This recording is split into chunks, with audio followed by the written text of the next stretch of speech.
যার খাতিরে পাইলাম আমরা, যার খাতিরে পবিত্র কালাম রহমাতাল্লিল আলামিন নবী লাখো সালাম, রহমাতাল্লিল আলামিন নবী। বলেন না সকলে মহব্বতে বলেন, যার খাতিরে পাইলাম আমরা, যার খাতিরে পবিত্র কালাম রহমাতাল্লিল আলামিন নবী লাখো সালাম, রহমাতাল্লিল আলামিন নবী, রহমাতাল্লিল আলামিন নবী। আদম থেকে ঈসা নবী, হাসরে কাঁদবে সবাই নাফসি নাফসি। ঠিক না? কথা বলেন ঠিক না? ওই মাহশরের ময়দানে কোন নবী রাসূলরা আমার নবীর শাফায়াত ছাড়া তেনারা অন্য কেউ শাফায়াত করতে পারবে? মারহাবা বলেন সবাই আমার সাথে বলেন। আদম থেকে ঈসা নবী, হাসরে কাঁদবে সবাই নাফসি নাফসি। দয়াল নবী কাঁদবে সেদিন উম্মতি বলে, বলেন দয়াল নবী কাঁদবে সেদিন এ রহমাতাল্লিল আলামিন নবী লাখো সালাম, রহমাতাল্লিল আলামিন নবী, রহমাতাল্লিল আলামিন নবী। এ দুনিয়ায় অন্ধকার ছিল,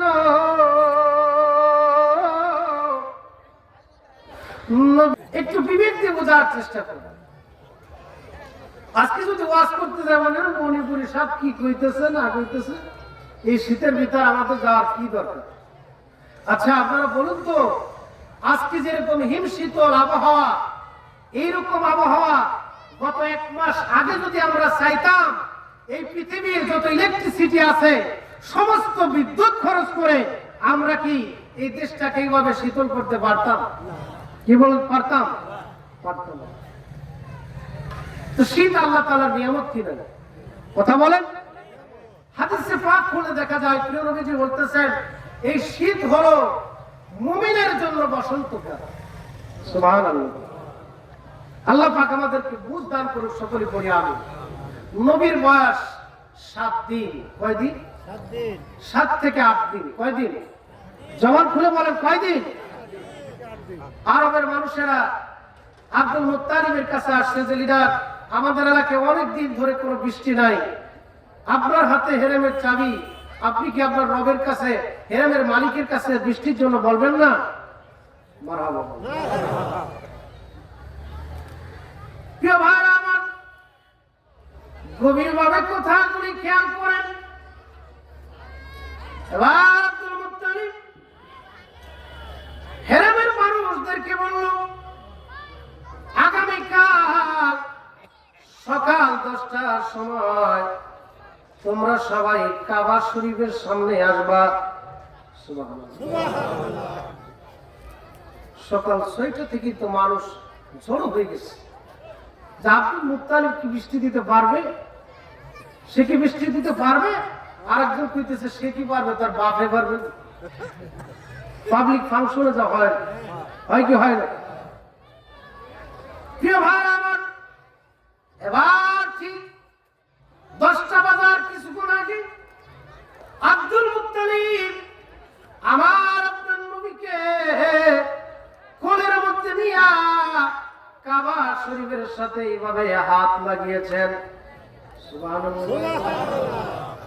ডাক দিয়ে বলতেছেন, মনিব আমার, মালিক আমার, আমার কোন নিয়ামত, আমার কোন আমল, আমার কোন বরকত তোমার দরবারে থাকতেও পারে নাও পারে,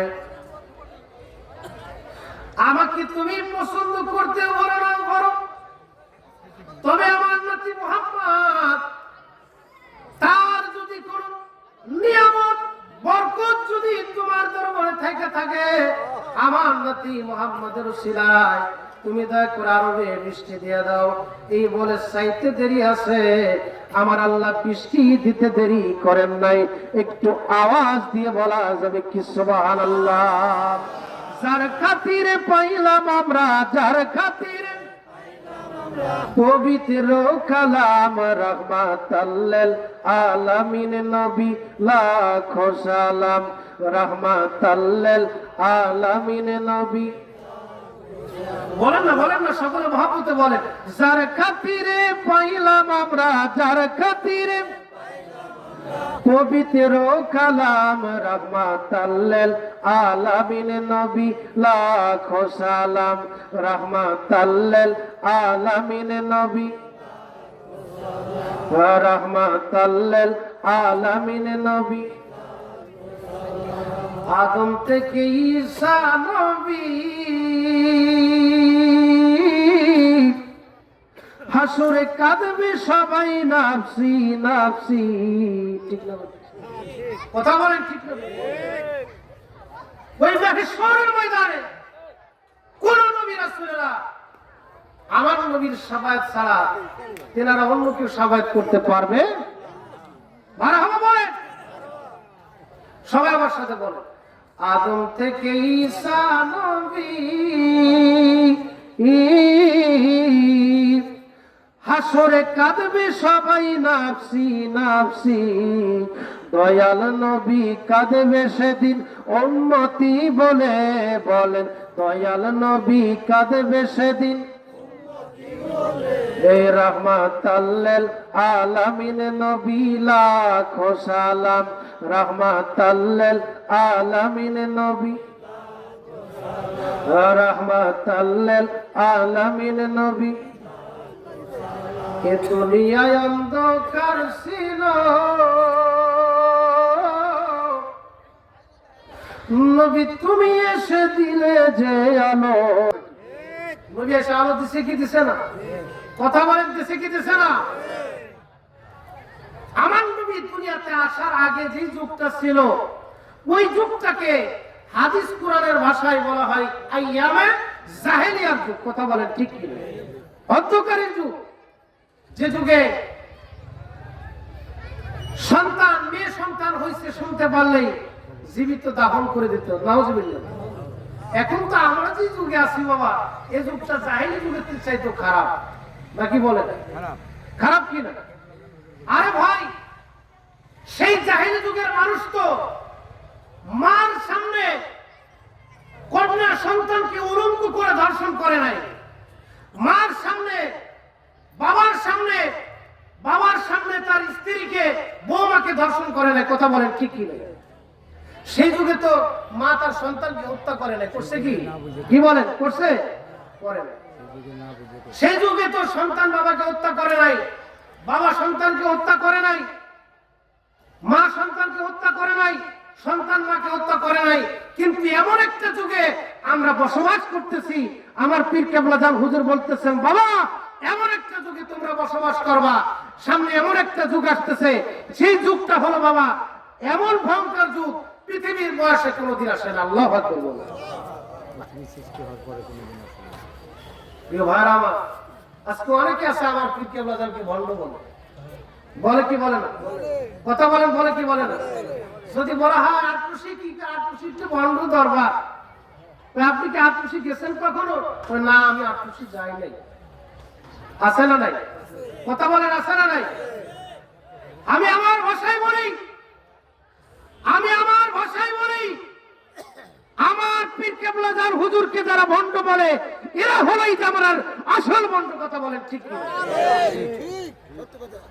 আটরশির বীর উড়ে আসে নাই, চুড়ে বসে নাই, বাপের কালের পুতদারি নিয়া আমার পীর কেবলা জান বিশ্ব জাকির মন্দির আসে নাই। তিনি তিনার পীরের বাড়িতে সুদীর্ঘ 40 বছর অধ্যহারে অনাহারে না খেয়ে থেকে খেদমত করে আল্লাহর তরফ থেকে সার্টিফাই হয়ে তিনি বিশ্ব জাকির মন্দিরে এসেছেন। কথা বলেন ঠিক?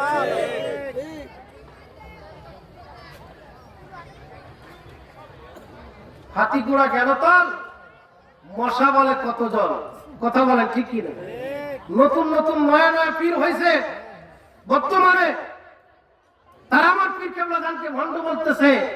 স্পষ্ট ভাবে বলে দিতেছি, ব্যর্থহীন ভাষা আজকে মাহফিল থেকে যারা আমার পীর কেবলাদার হুজুর সম্পর্কে বিরোধিতা করতেছে, আপনাদেরকে সাবধান করে দিচ্ছি, যদি আপনারা চুপ না হয়ে যান আমাদেরকে রাখতে কিন্তু বাধ্য করবেন না। কথা বলে ঠিক না? রং দেখেছো, রঙের দিব্য দেখো নাই। তুমি সমুদ্র দেখেছো, সমুদ্রের উত্তাল তরঙ্গ দেখো নাই। তার কারণ হলো আত্মশিল্পীর তুমি বিরোধিতা করবা, আত্মশিল্পী কিন্তু উড়ে আসে নাই, জুড়ে বসে নাই। কথা বলে ঠিক কি? তার মতো পীর হয়ে যাক। যে সময় আমার পীর কেবলাদার হুজুরের ধরার মতো কোনো ডাল ছিল না, সেই সময়ের একটা ঘটনা আপনাদেরকে শোনাই। প্রিয় ভাইরা আমার,